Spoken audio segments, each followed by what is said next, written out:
mejorar el rendimiento intradía del índice de precios y cotizaciones de la Bolsa Mexicana de Valores. Los resultados reales, o sea, son estos. Y nuestra red neuronal lo que hace es esto. Vean cómo empieza a ajustar. Es bastante aproximado. Aquí la diferencia es son 10 a la menos 4. La variación es, aquí está un valor bien, pronóstico de rendimiento intradía de elipse mediante el uso de redes neuronales diferenciales. Este es el error.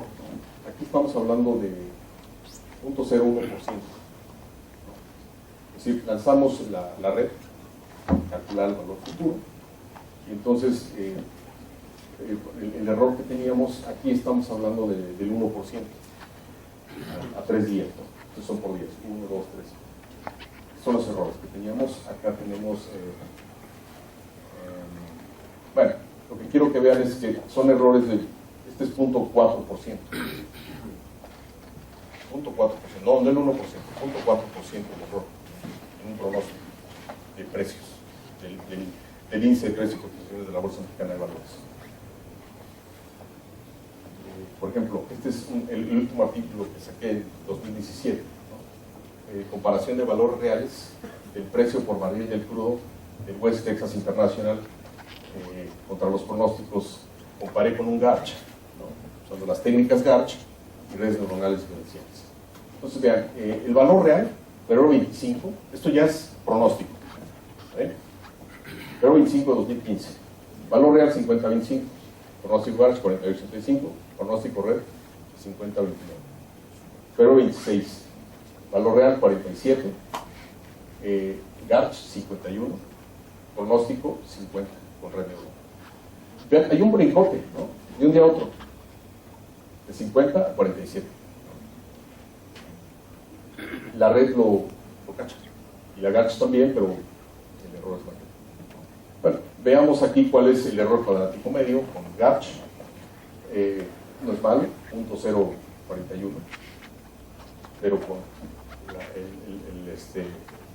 la red neuronal, perdón, este es 0.023, 23 10 milésimos. ¿Perdón?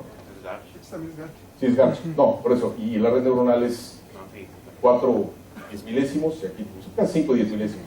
Y aquí tenemos 23 10 milésimos. Es muy poquito. El error cuadrático en ambos casos es muy pequeño. Pero la red neuronal es 5 veces más precisa. Digo, no siempre pasa eso, ¿no? O sea, elegí tramposamente, ¿no? Animarnos. Pero ¿cuál es la ventaja? Después, pero miren, este mismo artículo calculé el West Texas International, que es petróleo de referencia a Estados Unidos, y hice lo mismo con el precio del crudo Brent, que es el de Inglaterra, ¿no? Nada más que ahí el modelo GARCH ya no jaló. El modelo GARCH me daba una precisión malísima, ¿no? Entonces tuve que buscar hacer pruebas, y el que jaló fue un threshold GARCH, T-GARCH. Y entonces, bueno, ahí sí el T-GARCH le ganó un poquito. Con 7, el error cuadrático medio para esta serie de valores es 7 milésimos, 7 10 milésimos, y acá es 8 10 milésimos. Pero lo que quiero que vean, aparte de la precisión, que son similares, es que con redes neuronales diferenciales usamos ya la misma red, un mismo modelo para los dos. Para hacerlo con GARCH, o la familia GARCH, tuve que hacer pruebas y ver cuál de ellos jalaba mejor. Para determinar que el T-GARCH era el que funcionaba, pues probé con 3, 4 modelos diferentes de la familia GARCH y vi el que mejor ajustaba. Con redes neuronales usé la misma red neuronal, echamos a andar, calculó, y la precisión es similar o incluso un poquito mejor, ¿no? La de las redes neuronales. Entonces, la red neuronal es una herramienta poderosísima. ¿Cuál es el problema? Bueno, pues que funciona para más o menos 2 semanas, ¿no?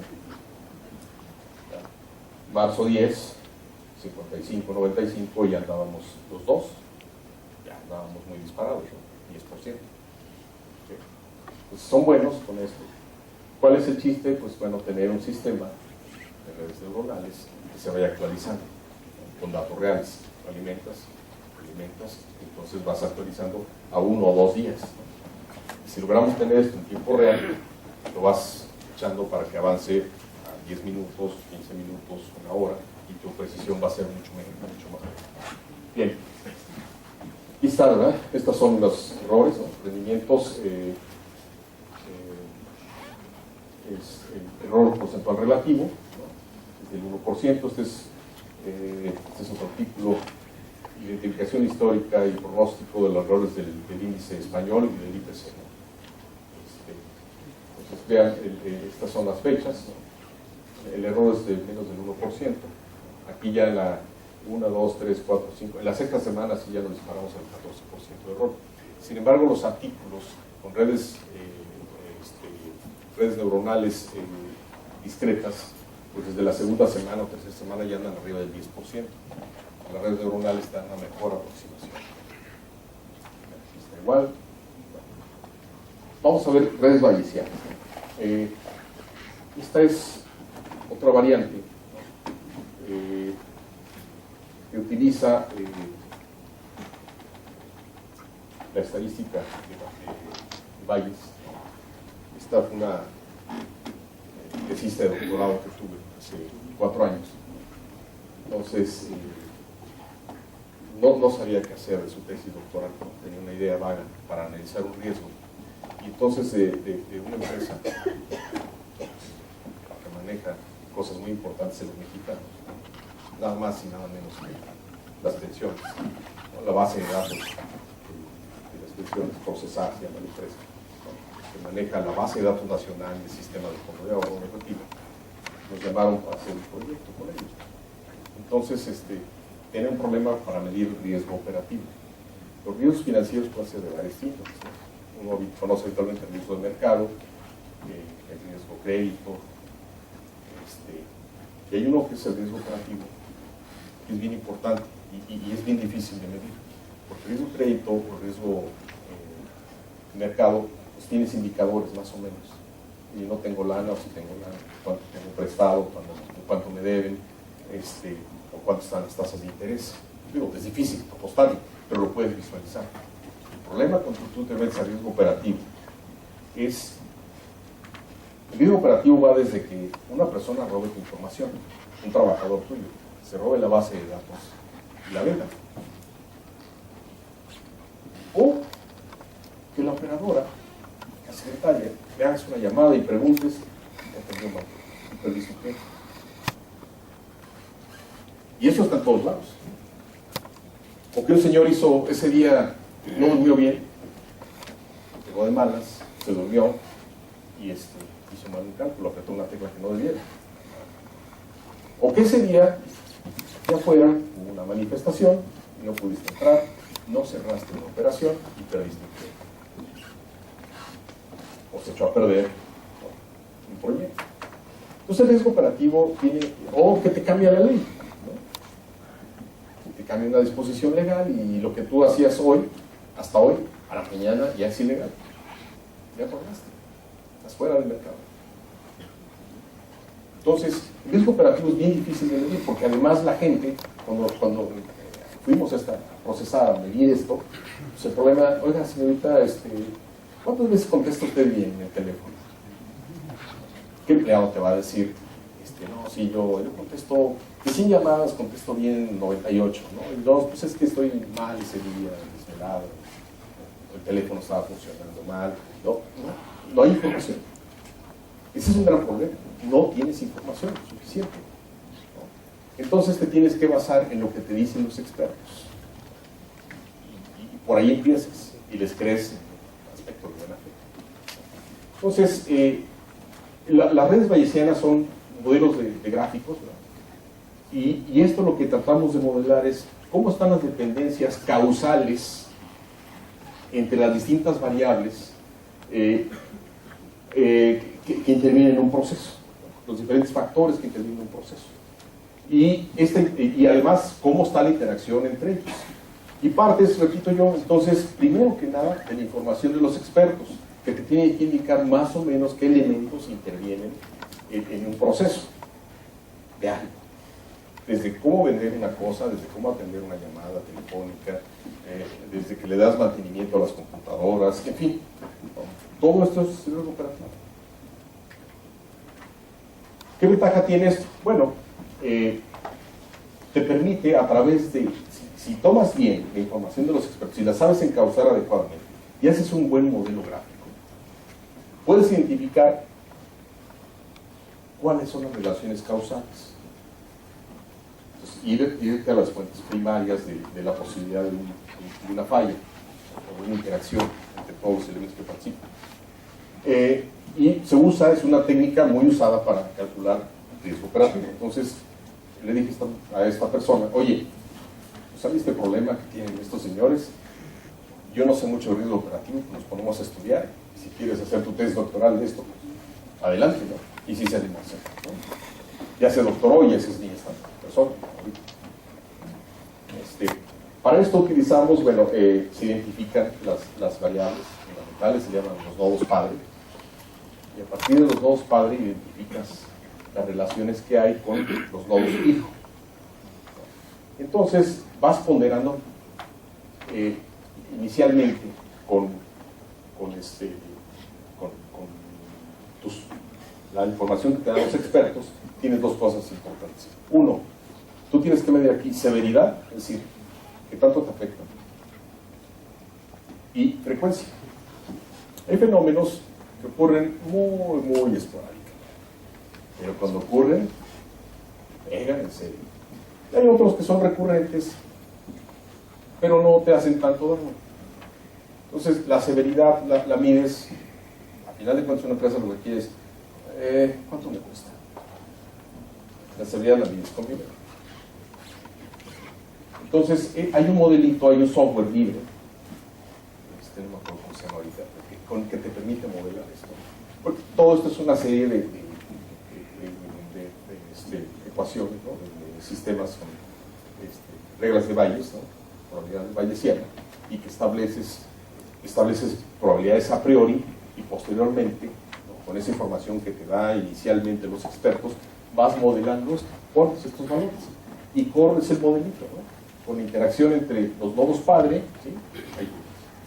Los nodos padre, los nodos hijo y las interacciones, cómo se van dando. ¿Sí? Y al final de cuentas, lo que te interesa es ver, oye, con esta probabilidad, aquí por ejemplo, con probabilidad 0, tiene 73% de probabilidades, medio de una falla 13%, probabilidad 1. Bueno, tú tienes que dar aquí cuál es la probabilidad y cuánto cuesta, ¿no? Al final de cuentas. A eso se recibe. Pero las redes bayesianas es una herramienta muy poderosa actualmente para medir riesgo operativo. No puedes usar VAR. Bueno, hay gente que yo he visto artículos que usan el value at risk para medir esto, para darle valores. El problema aquí es que las distribuciones no son normales.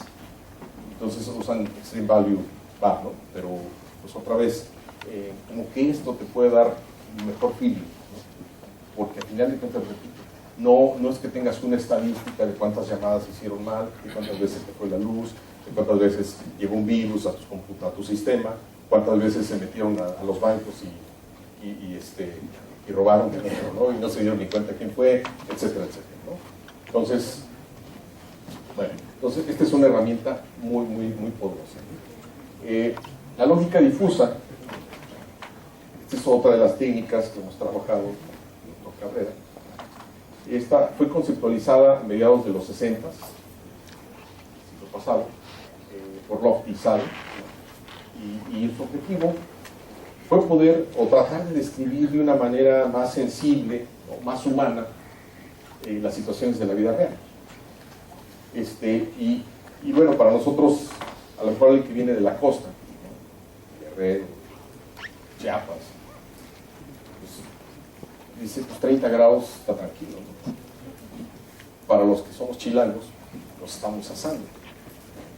Entonces, el hace mucho calor, bueno, la gente está contenta, no está tan alto, está medio gordito, está, en fin, está medio oscuro. En fin. Esas cosas son expresiones típicas, ¿no?, que tenemos y que en matemáticas es muy difícil modelar. O sea, ¿cómo modelo que algo que hace mucho calor? Le pongo 0.5. En una escala, puedo decir, bueno, pues en una escala del 0 al 10, hace mucho calor, pues es 8. También puedo decir, no, para mí es como 9, o sea, yo me estoy derritiendo. Entonces, esas cosas tan subjetivas, tan difíciles de darle un numérico, ¿verdad?, son difíciles de modelar con la matemática clásica. Y entonces, lo que hizo Sade es tratar de buscar una manera de expresar eso. Y entonces, el objetivo de la lógica difusa es tratar de cuantificar esto y de darle un sentido o modelar. Aquí la parte importante es encontrar un cuantificador, alguna métrica que nos sirva adecuadamente para tratar de expresar eso de una manera coherente. Y porque lo que vamos a medir aquí es esto bien importante, son cualidades. Entonces, asignarle un valor, una cualidad, pues es complicado. Entonces, la lógica difusa partió, ¿no?, usó la lógica booleana como base, la lógica booleana, y de ella toma las relaciones de pertenencia, ¿no?, que existen entre propuestas, ¿no?, y que tratan de simular el comportamiento o el pensamiento de los humanos.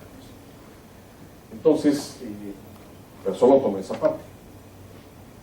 La gran diferencia que tiene con la lógica booleana tradicional, en la cual tenemos conjuntos perfectamente cuantificados, identificados. Lo que hace la lógica difusa usa lo que le llaman conjuntos borrosos. Ahorita hablamos de eso, ¿no? O sea, no tenemos elementos. En la lógica booleana tenemos elementos de un conjunto, ¿no? 1, 2, 3, tenemos los naturales, o los números naturales, o los reales, si quiere ser más amplio, ¿verdad? Sin embargo, en una lógica booleana trabajas con, la lógica binaria tiene 0, 1, ¿no? Si voy o no voy, falso, verdadero, ¿ya? No hay, pues más o menos. O sea, ¿qué puedes decir? Si yo te pregunto a ti, ¿tienes calor? ¿Tienes calor? Sí. ¿Sí o no? Determinantemente. Pero ¿me puedes afirmar que ahorita tienes más calor que ayer?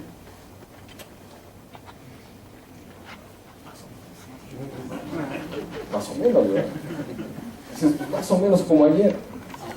¿Estás cierto? A ver, si sales allá afuera, sientes más calor igual que yo. Más o menos, ¿no? Pero puedes decirme que es igual. No, más o menos. Es una indeterminación. O sea, no me podrías decir que está sí o no.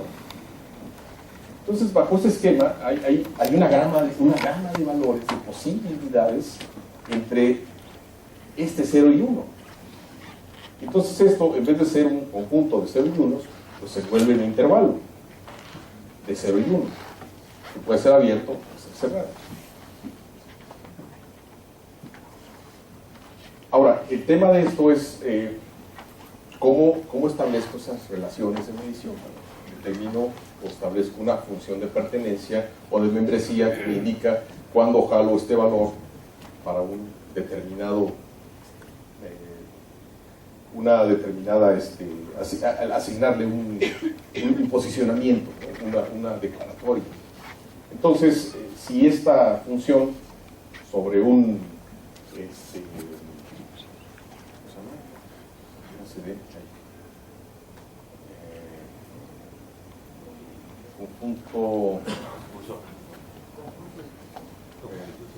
conjunto difuso. Entonces, si declaro esta función de pertenencia sobre un conjunto difuso, ¿sí?, va a asignar un valor que me va a indicar cuál es el valor, el grado de pertenencia, ¿sí?, de este valor X, que yo quiero ahí, hace mucho calor o hace mucho frío, y que tiene un atributo determinado A, ¿no? ¿Sí? Lo que estoy diciendo aquí es el valor X, ¿sí?, la función de pertenencia mu, ¿sí?, que asigna al valor X o a la variable X un atributo A, Esta función de pertenencia va a modelar el grado de ambigüedad de acuerdo a las características que nosotros le asignamos a esta relación de pertenencia, ¿no? Pero no es una probabilidad, es lo complicado, no se debe interpretar como si fuera una probabilidad. Este es el tema más difícil de entender cuando uno trabaja, cuando usted usa, ¿no? Porque uno está acostumbrado a decir, pues es 0.3 o 0.8, sí, se acerca a 1, entonces sí, la probabilidad de que ocurra es muy grande, ¿no? Estamos cerca del punto 1, o digo, del punto 9 o de 1. Pero aquí no es eso, o sea, es qué tanto se asemeja al valor que yo indiqué, ¿no? A este atributo.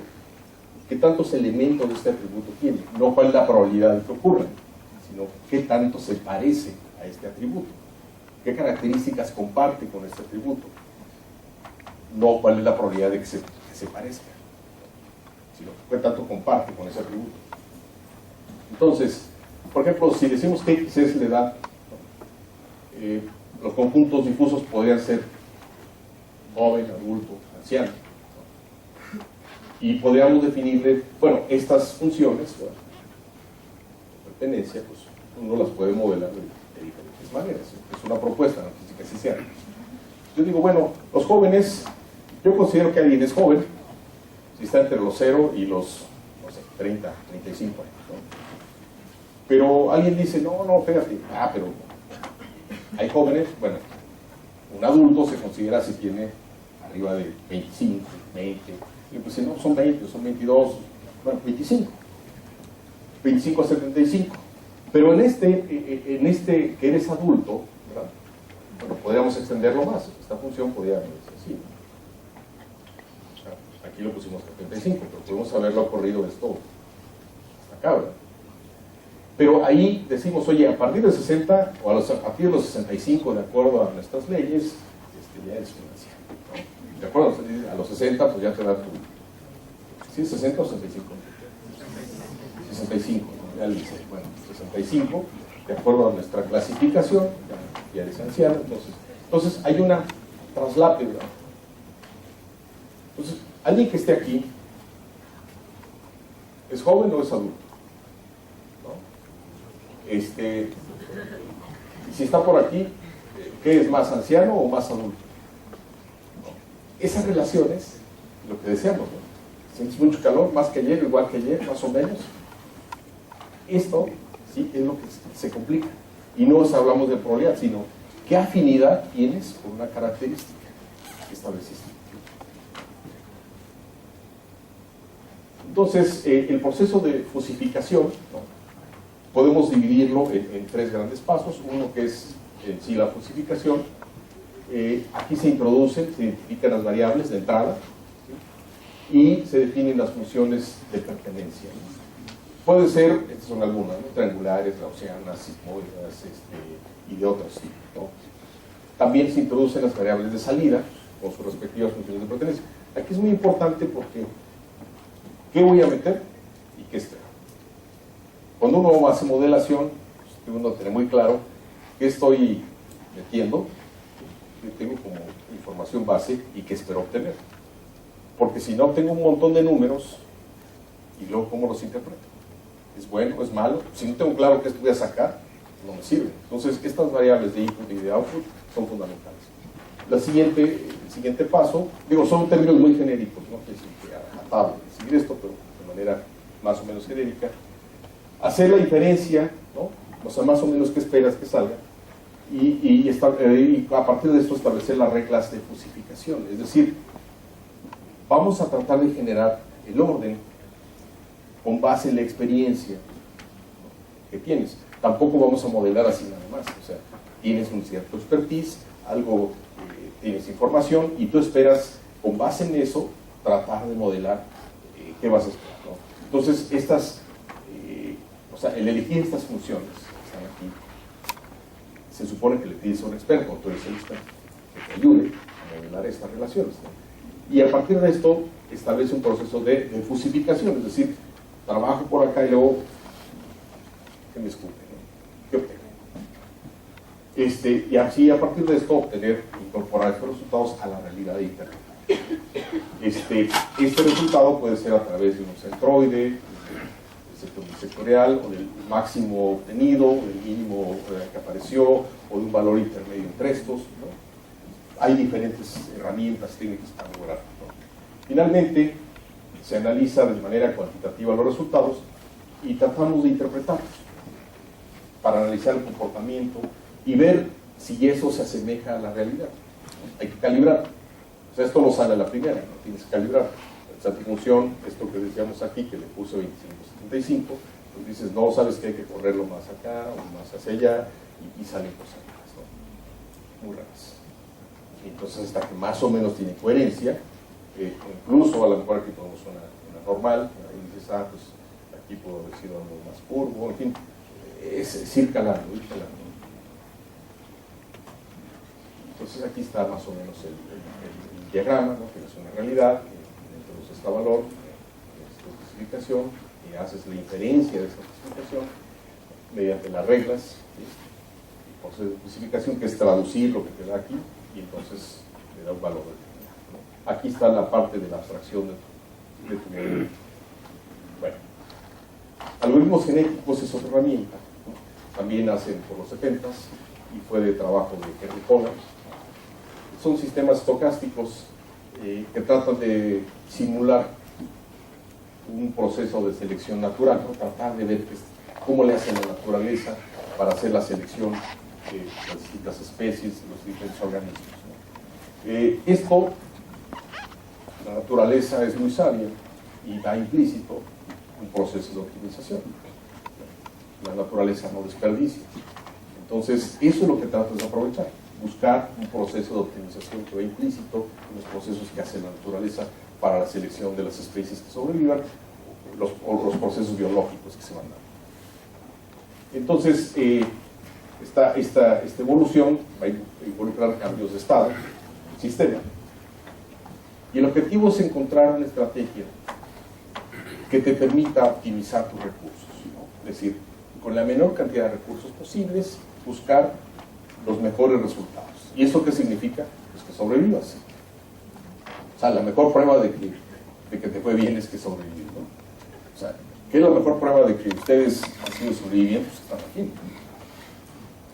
Siguen todavía vivos, se meten. Son sobrevivientes. Nosotros fuimos sobrevivientes, estamos aquí. Entonces, bueno, ¿qué elementos fundamentales tienes? Bueno, pues un cromosoma, que es la base, ¿sí? Un creador, un evaluador y un generador. Ahorita vemos qué hace cada quien.